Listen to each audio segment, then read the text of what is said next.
NHL Hitz started with the idea that we would combine the depth of a sim game and the over-the-top action of our traditional adrenaline-style sports line.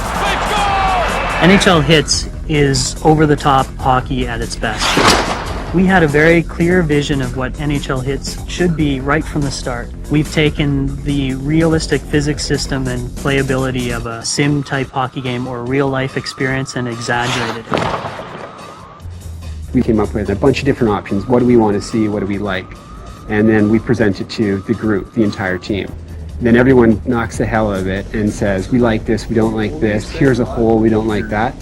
After about 2 or 3 times doing this, we've got the features, we've got what we want. We start with very simple concepts. We try and get players moving on an ice surface.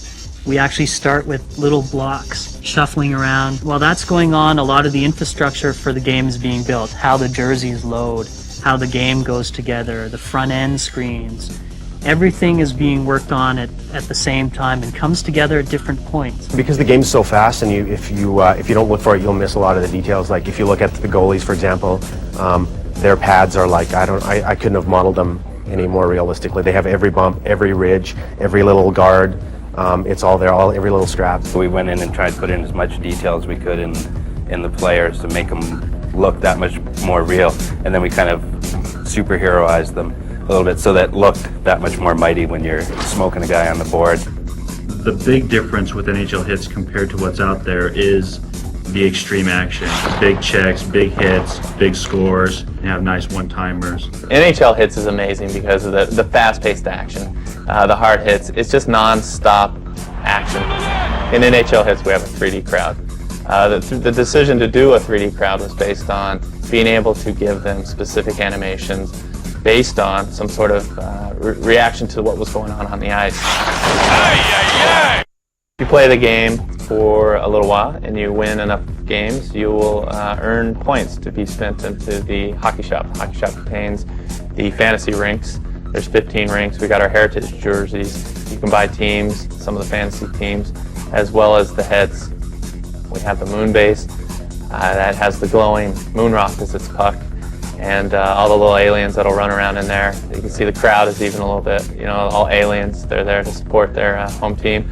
We have the shark tank, which is a domed underwater rink which has sharks swimming around. The level of detail on these fantasy rinks is unbelievable. Go into the Coliseum, look at the arches on the side of the rink, look down into them. You'll notice the catacombs down in there. There's additional geometries. They've taken the time to do it right. They score!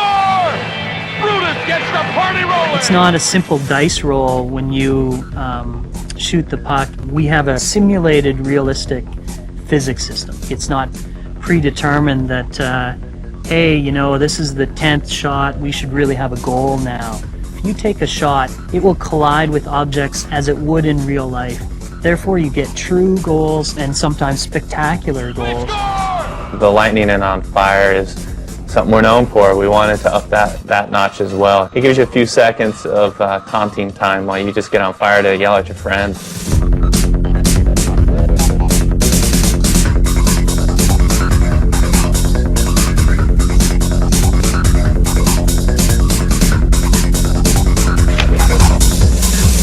NHL Hitz is just like real hockey. We've got big hits, big shots, big goals. It's a blast. If I was a first-time player, probably go into exhibition mode, put it in replay, and go and check out the crowd. There's probably something really cool in there that's going to make the game a little more fun for you.